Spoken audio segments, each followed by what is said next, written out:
This video contains spoilers. Pain is a JRPG Dark Souls-like game, but for weeaboos. Published and developed by Bandai Namco, known for anime games like, these ones. In this game, we are starring Silent Average Hentai MC TM, alongside main characters who are not really main characters, but don't mind that. Today, I am here to copy a YouTuber who already does these types of videos, but scuffed. Join me in the game with the shitty appearances, copy-pasted monster models with different textures, and for boss fights. This is Code Vein.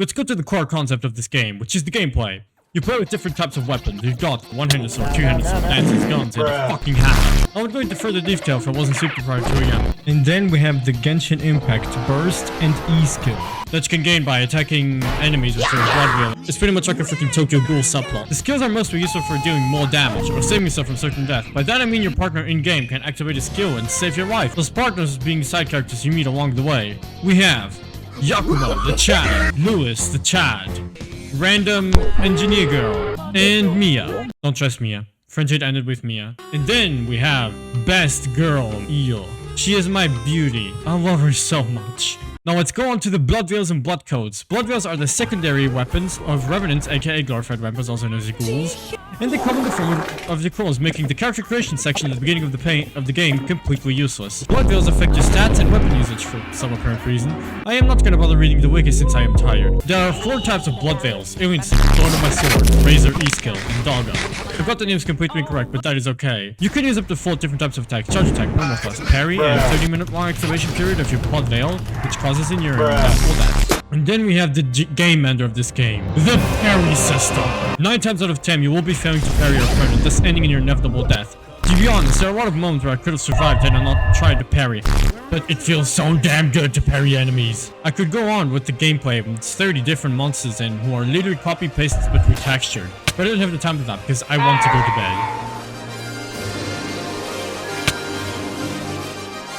You look up suddenly in the world of Dark Souls Skyrim edition, and alongside Best Girl, Io, you can't touch her, she's mine. He then bites her arm and then like you pass out soon after. Ooh, kinky. Don't worry, the game is just beginning and I'm already confused. After that you teleport to the crack den filled with vampires. Don't bother talking to the NPCs, they're useless. After that you're introduced to side character 1. Don't worry, I don't know his name either, he's very forgettable. Oh no, he turned into a boss! Oh well. You are then introduced to the main character, Lewis. He introduces us to the BDS group of partners that you'll use in-game, inside the Crackton Cathedral place that they live in. There is a mechanic girl, that one blacksmith from Sword Art Online, and a certain Dujin cover girl. And then there is Yakumo, the main character number 2. Don't worry, it will be explained later. But Lewis tells you that some experiment went wrong. And that's why the death of Harambe back in 2016 caused the COVID-19 pandemic. Any further questions about the happenings of the past 2 years? Alright, understandable, let's get fucked. And now vampires can leave the specific area for some apparent reasons that I totally did not read the wiki about. Don't worry about the details, they aren't important. Most of the game conflicts are going to be resolved with pure violence. And then you move through an annoying area of the game and search for the route, but it ends up being a death path, so you move back. Inside that area, you find out that Lewis is a better main character than you. He has plot, character development, and he is hot. After reaching the dead end, you are confronted by 2 main villains. Don't worry, they're quite chill later. We have Suicidal Girl and the guy canonically named Jack. And then, like, he takes the weird crystal gem from the corrupted vampire thing and, like, fucking teleports. You then move back to the previous area in order to get to a different area because apparently that wasn't the right one towards the source.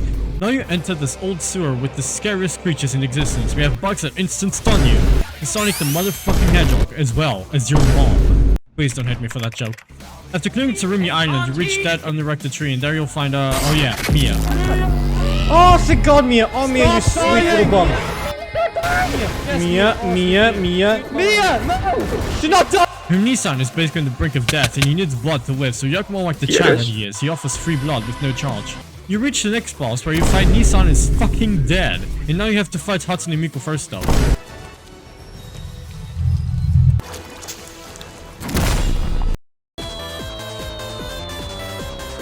After Mia joins the team because she's like, well, my brother's dead now, I basically have no reason to live, so why don't I like just fuck off. You travel back to the outskirts of the first area. Again? This time you'll be traveling to the worst area in the game. I have been saving this one for last because, Jesus Christ, I fucking hate this. I want to talk about the Cathedral of Pain.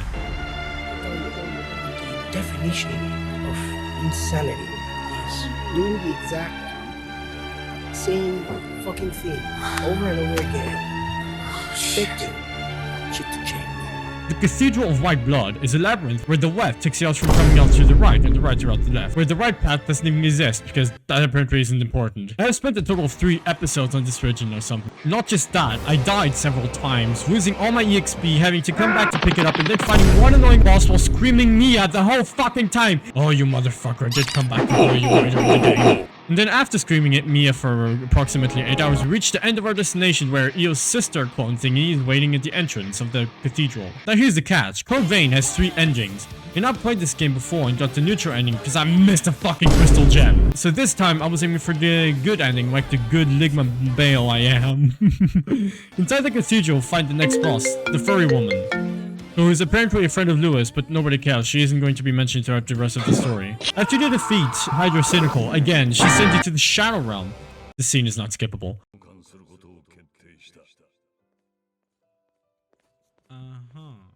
This whole scene lasts about 20 minutes. I unironically wanna die. After you reach the end, you find a woman in her human form, and she like turns rock hard. That isn't even a joke, right? She just turns into a fucking stone. So she unstuns herself. Apparently she found the petrification juice because you collected all the crystal gems, and now she's like a big furry wolf woman upstairs. After Jacksepticeye barges into the room, the epic trailer soundtrack brings her on the slaps.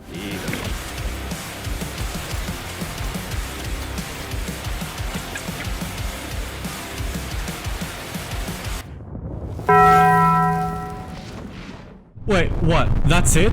After like the main protagonists fight each other, Jacksepticeye vanishes again like his channel for 8 months once. So in order to take down the mist that is covering the whole entire city, which doesn't allow remnants to weave, you need to find the remaining Queen's remnants, also known as crystal gems, in order to release all the vampires sealed inside the goal. And coincidentally, all the people holding the crystal gems are the best friends of your side characters, like literally. So Mia had a fucking flashback, and now plot twist, her Nissan is still alive, and he is one of the crystal gems. So now BDS gang moves out again to find Nissan, and this time Mia has a lot of screen time. The gang enters the Himalayas and fights throughout copy-pasted copies of the previous monsters. Now we must fight against Brother from Full Metal Alchemist. Bada beam, bada boom, petrification juice to the MC's powers. Now the BDS gang proceeds to find the next crystal gem. You can guess where this is going. After you fight against the big Neko Power Boys, who is also the friend of Yakuma the Chad, TM, and they have an anime protag moment for like literally 10 minutes straight.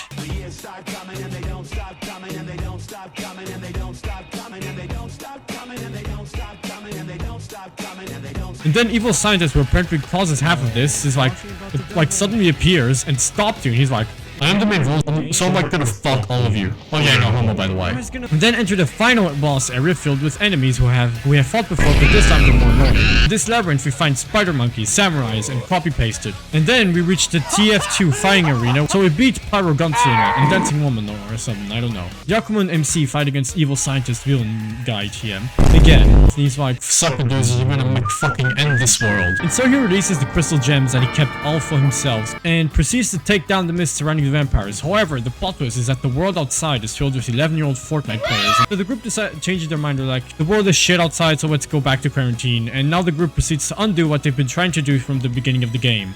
I love the plot. You find more eel twins, the more the merrier. So apparently Eel's sisters are actually clones created by the queen to take care of the crippling depression from the holders of the crystal gems. But that failed, since in the end they went wacko. And now you have to fight against the guy sweeping underground who has been keeping the barricade because he was like real shit and woke the fuck up. You now have to fight against him, and the game ends with Eel turning into a fucking tree. I wish this would be a fucking joke. EO deadass is like, shut the fuck up, Yeetus. Come back when you're the main character. It fucking takes in the crystal gems and turns into a fucking tree that can endlessly create blood for some reason. And the BTS group proceeds to explore the world in order to save humanity and all vampires. And the ending cutscene ends with the main character looking back and saying, EO. This game makes no sense at all. But that's what I loved about the game. The way it's cheesed so much like an anime, and how hard it was to fight the bosses.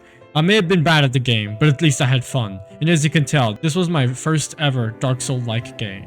So at the end of the day, I give this game about an 8 out of 10. I'd like to thank my non-existent patrons who fund this dead channel, and the people who made it this far without committing suicide.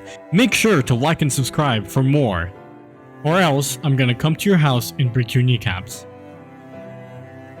I'm not joking. Please do actually subscribe. I beg of you. I've spent over my whole fucking holidays on this video, please.